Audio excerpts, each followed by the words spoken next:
Irakli Gamrekeli was as truly avant-garde as one can be.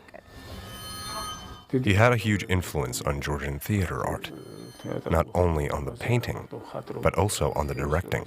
To this day, Georgian theater exists in the reality he created. It exists with the concept that he laid the foundation for a century ago. Looking at his work, it is obvious that this man was well educated.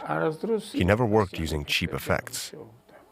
His work was not characterized by the use of insignificant details, decorativeness, or the creation of false national motives. This was a man who thought in forms. He was an avant-garde in every field. He introduced innovation everywhere. At this time, his art intersected very interestingly with our traditions, which is characteristic of Georgian modernism. He was able to develop his own original specific style, and this is what Kote Marjanishvili noticed when he saw his work at one of the first modernist exhibitions. In 1922, an art salon and exhibition of young artists was organized in Tbilisi. Gamrekeli exhibited artwork for the play Salome by Oscar Wilde, which was very popular at the time. He had produced several, or to be more precise, 3 works on the theme. Kote Marjanishvili visited this exhibition and observed Salome's completely refined and at the same time amorphous body. You know, a writhing body in an amazing gamut of colors. Salome was staged. The lighting was of great importance. The memories of the actress who performed in this play revealed what kind of costume she wore. Silver and bright, with silver sandals. She danced the dance of the 7 wheels. And while dancing, she stripped. The 20th century had begun, and at the time when people were more narrow-minded, actresses appeared on stage almost naked. He came to the attention of 2 potent reformer directors, Kote Marjanishvili and Sandro Akhmeteli. Gamrekeli understood Akhmeteli's style and aesthetics. He created the spaces and heights that were required. They are both the same, you know. They can't be separated. His art, like Akhmeteli's art, was monumental. Sandro Akhmeteli and Irakli Gamrekeli, these were 2 personalities who barely exist without each other. Akhmeteli's direction was defined by his scenography, and in the case of Gamrekeli, it was Sandro Akhmeteli's mass theater, the theater of rhymes and tempo, which was directly intertwined with these ideas, and in many cases it is difficult to determine who influenced whom. Rustaveli Theatre was born anew with each new performance by Akhmeteli and Gamrekeli. The first play they staged together was Zagmuk. On stage there were 3, 4, and 5-meter high decorations. Such constructivist theatre required not so much an artist-painter, but an artist-engineer. It replaced the boring horizon of the scene with vertical structure. This was not just a construction, but a metaphor connected with morality, philosophy, ethics, and culture. It was not a horizontal, but a vertical structure. The scenery, which was treated by the actors as a living organism, began to breathe, move, and transform together with the performer. One of the plays that I can't remember is Maelstrom. Tamar remembers that an elevator was installed on stage, and along with the movement of this elevator, millionaires, bankers, ventures moved about, and at the same time, the half-naked gypsy Morella appeared in the hopeless city, who is depicted in the sketch like a Maenad, a follower of Dionysus. She introduced dynamism, futurism, the idea of the new world, along with the traditions and the ever-feminine theme.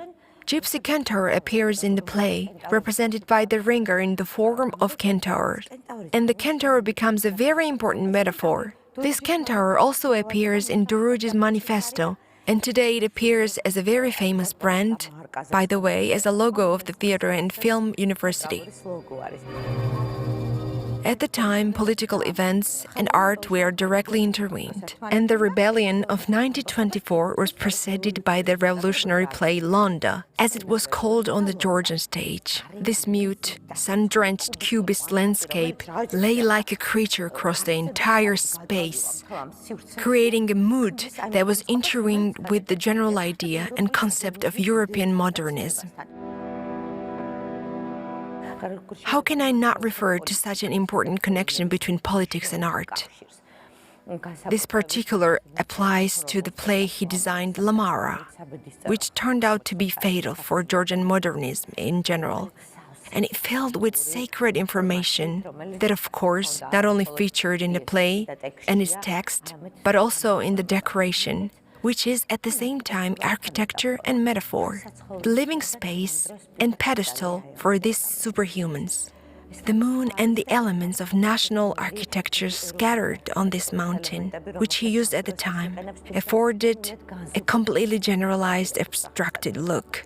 Here is the quintessence. Almost all avant-garde notions were combined. He was accused of exoticism and formalism at the same time. It was a surreal time. There was no logic at that moment.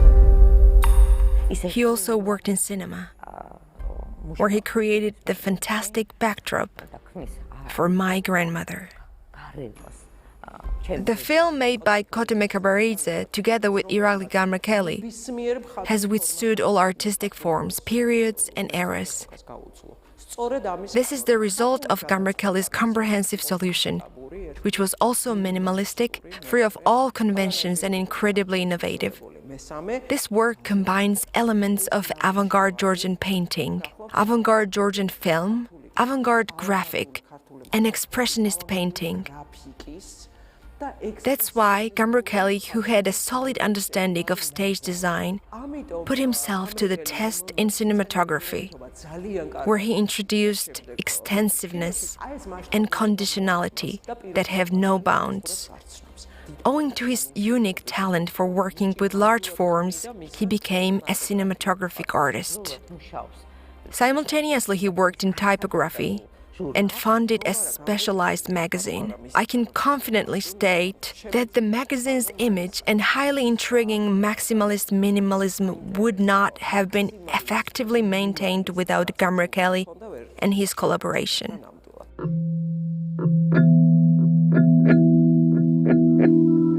Irakli Gamrekeli came from a large family. His father was a priest. They lived on Arsena Street. He lived and worked here, and here his creative work was presented. He also lived here with his wife, Elena Vachnadze, a very aristocratic lady. She's the great-grandmother of my children. She was an extremely organized person and liked everything to be precisely arranged. This had made managing the archives that she left me a much simpler task. Afterwards, Mrs. Lutzik established a house museum where events like concerts, conversations, and tea parties took place. It was a gathering of high society. Nowadays, the Gamrekeli Gallery is located there. When the house museum was opened, every visitor to this memorial house was asked to leave his or her impression in a guest book. There are names like Lado Gudiashvili, Kirill Zdanovich, and many others that represent the entire history and chronicle. Irakli painted these walls blue. The opposite side was divided slightly asymmetrically and was colored yellow. The other side was painted green. Irakli Gamrekeli was not a professional artist by education. He had intended to become a doctor. But then he kept traveling to Moscow and Leningrad. He became acquainted with museums, with the works of various painters, and with antique paintings. His artworks reflect his love of Renaissance and antique sculpture. It's true that Georgia is a rather wealthy country with its unique art heritage. It is somewhat difficult to find your own niche in this place, let alone carve it out. Gamrekeli created magical figures that appear to be quite ordinary, but upon closer inspection, it becomes clear that no one is capable of portraying Georgian architecture so accurately.